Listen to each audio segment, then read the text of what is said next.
परमात्मा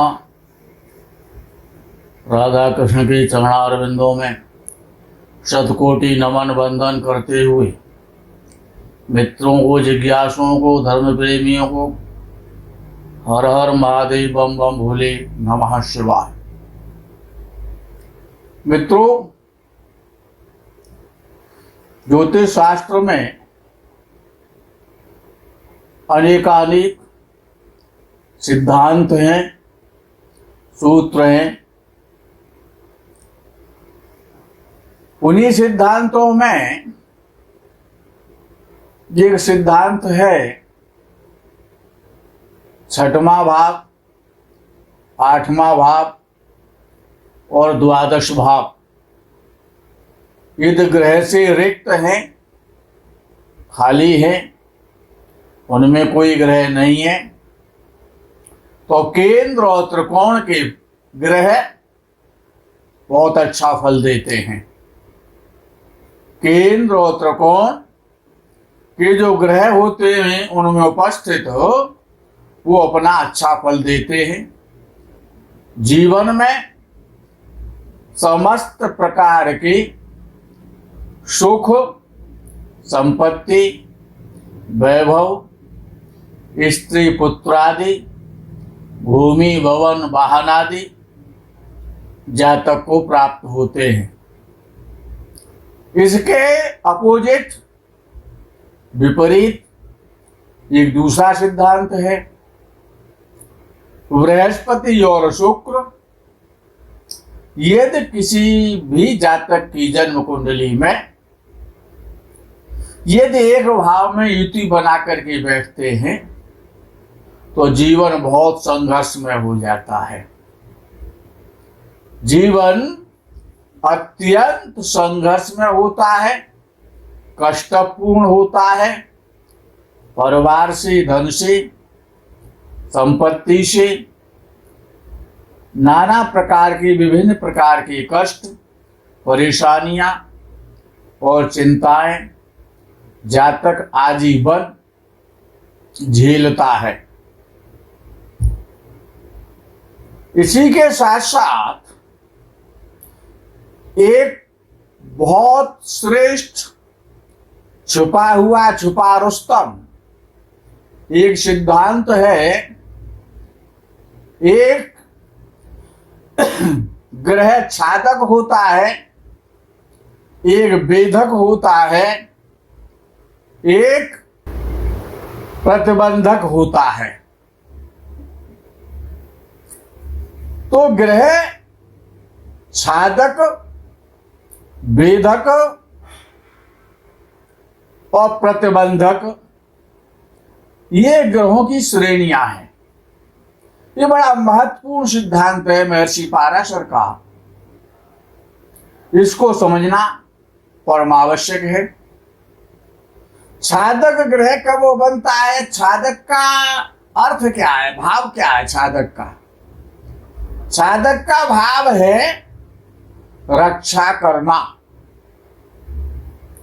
किसी भी भाव की रक्षा करना, उसको छादक कहा जाता है।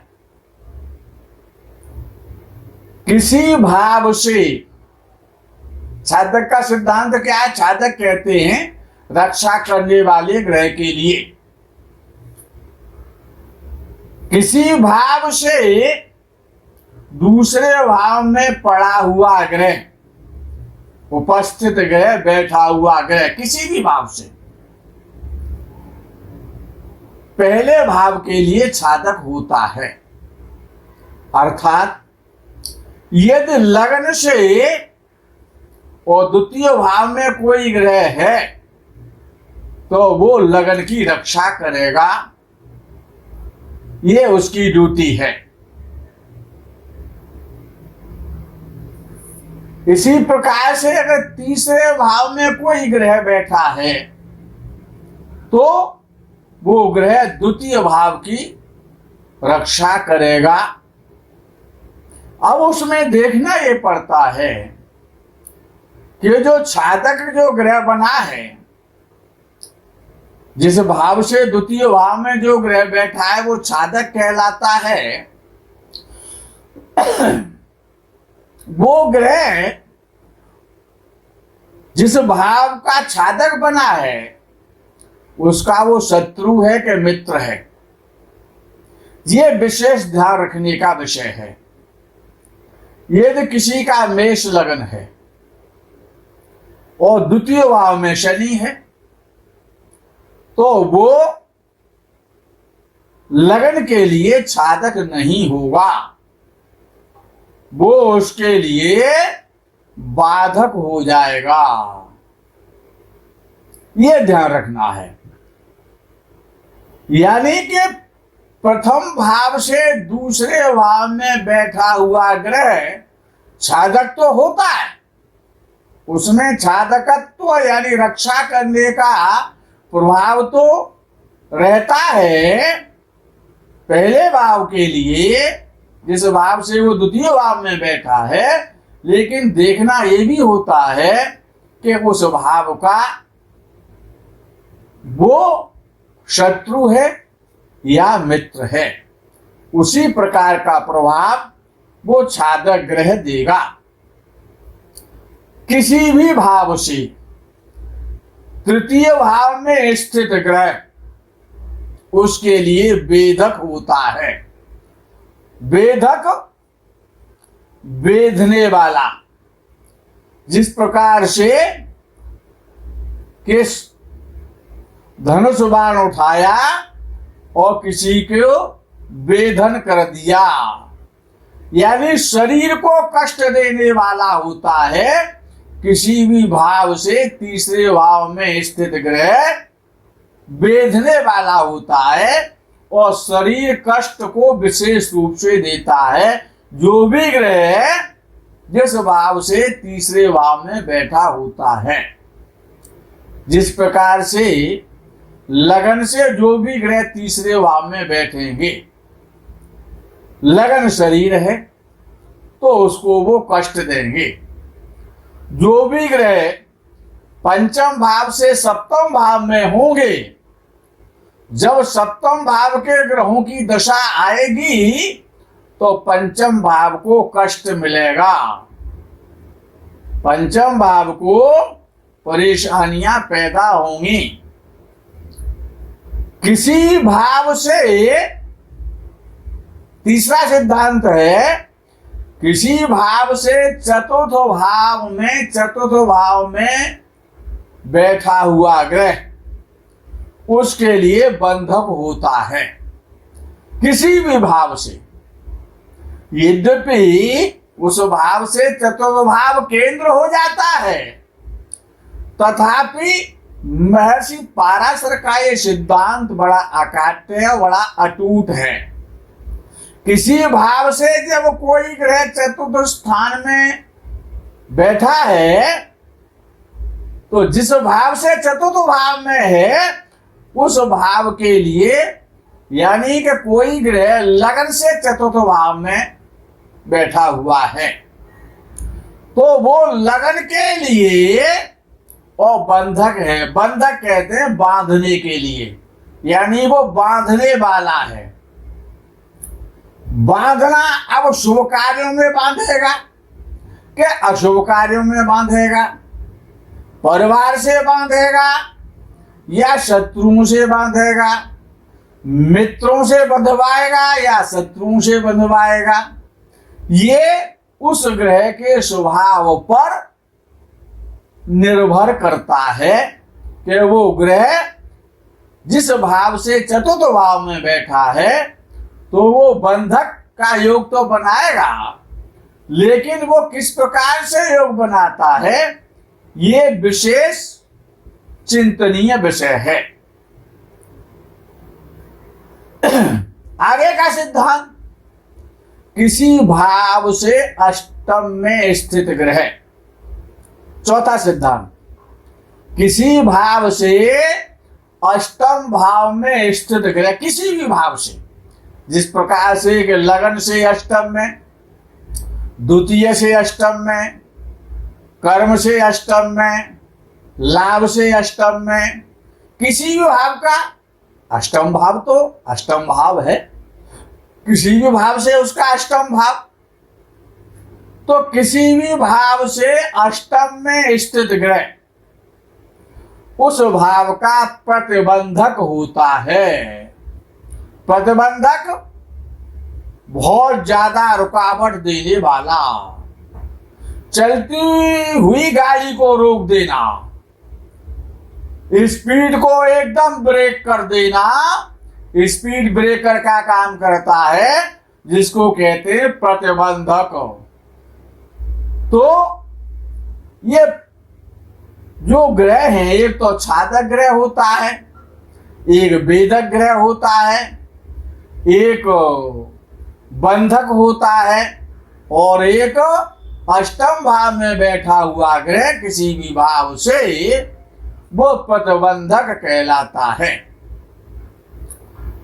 अष्टम भाव का ग्रह सबसे ज्यादा खराब माना गया है, क्योंकि जो भी ग्रह अष्टमस्थ बैठता है वो जिस भाव से अष्टम में बैठा हुआ है उस भाव की उन्नति और अवनति का विचार करना चाहिए उस भाव के ग्रह के द्वारा।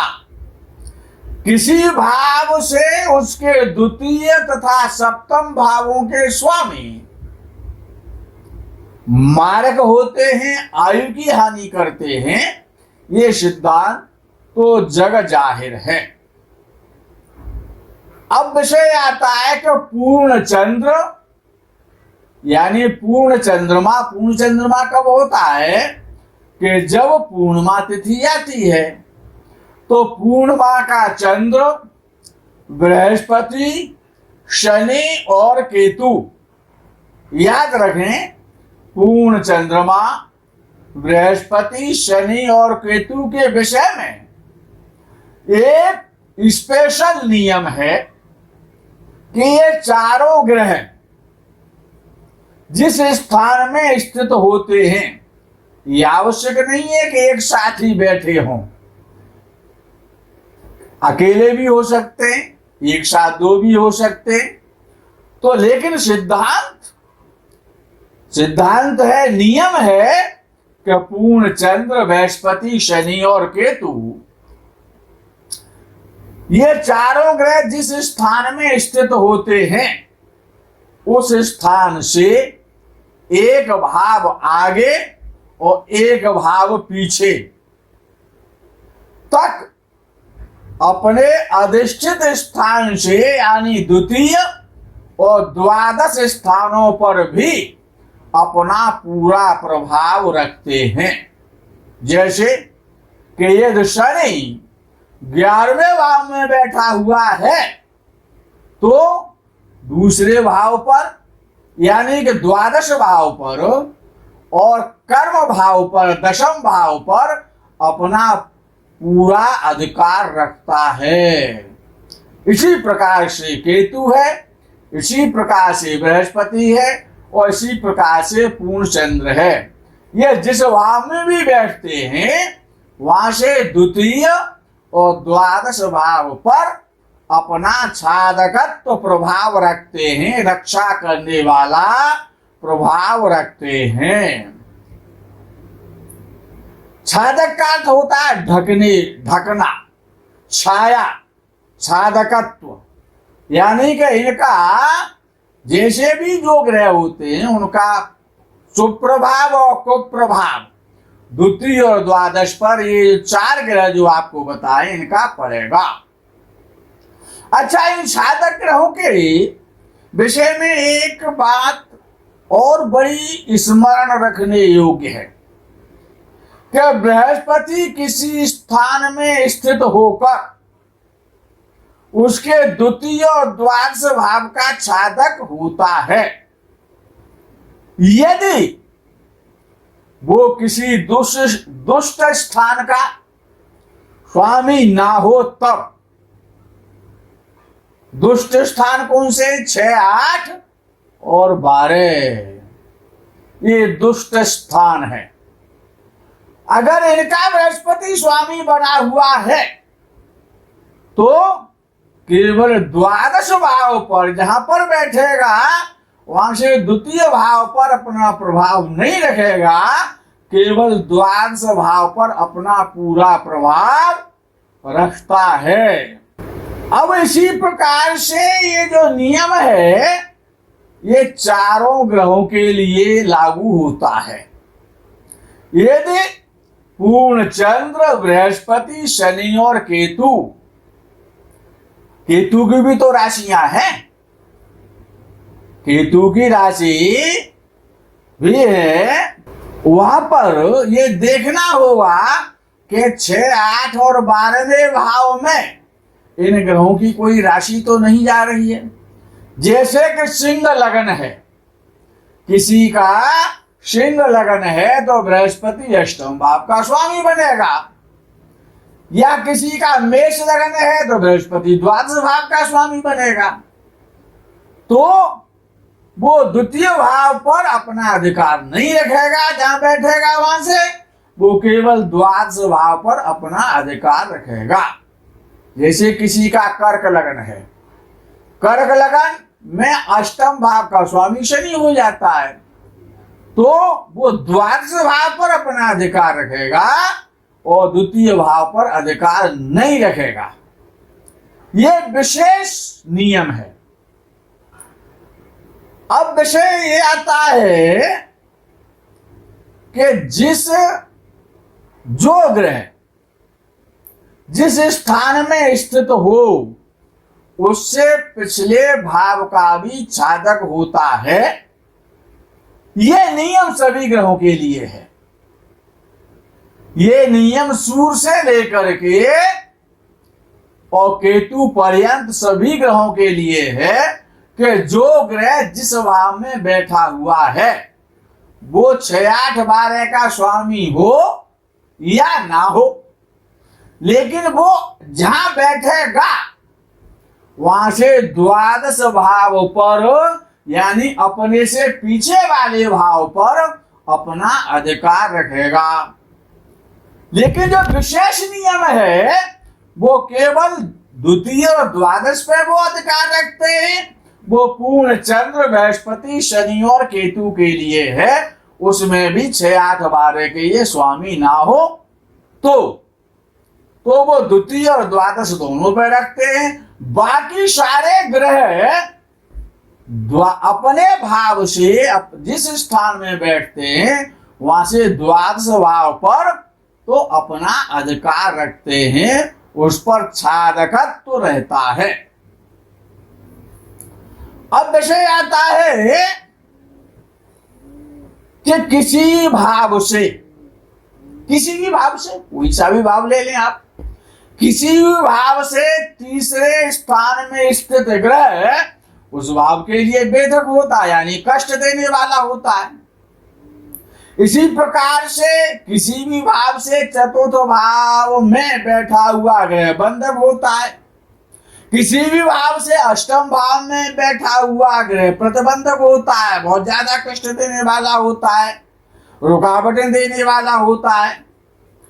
अब विषय ये रुकावटों का तो हो गया, लेकिन अब आगे थोड़ा सा बढ़ते हैं कि अष्टमेश अष्टम भाव का स्वामी यदि 12वें घर में बैठे लगन से या 6वें भाव में बैठे लगन से और 6वें भाव का स्वामी अष्टम भाव में बैठे लगन से या व्यय भाव में बैठे लगन से, द्वादश भाव का स्वामी यानी व्ययेश लगन से षष्ठ भाव में बैठे या अष्टम भाव में हो, और इन नेष्ट भावों के स्वामियों का उनसे 6, 8, 12 नेष्ट भाव है, इन नेष्ट भावों के स्वामियों की युति हो जाए या दृष्टि हो या व्यत्यय द्वारा परस्पर संबंध भी हो, परंतु किसी ग्रह से युति अथवा दृष्टि द्वारा संबंध ना बने 6, 8, 12 के स्वामियों से, 6, 8, 12 के स्वामियों से केंद्रीय त्रिकोण के स्वामी, एकादश द्वितीय या तृतीय भाव के स्वामी दृष्टि के द्वारा या युति के द्वारा संबंध ना बनाए तो समस्त प्रकार की दरिद्रता, दुर्गुण नष्ट हो करके जीवन में राजा के समान व्यक्ति जीवन व्यतीत करता है। मित्रों, इस प्रकरण में आज यही विराम करते हैं। ये छादक, वेदक, बंधक, प्रतिबंधक ग्रहों पर आप विशेष रूप से ध्यान दें। इनका प्रभाव जीवन में होता है, इसीलिए ये जानना आवश्यक है। महर्षि पाराशर के सिद्धांतों को आप समझें। तब तक के लिए हर हर महादेव, बम बम भोले नमः शिवाय। जय गो माता दी।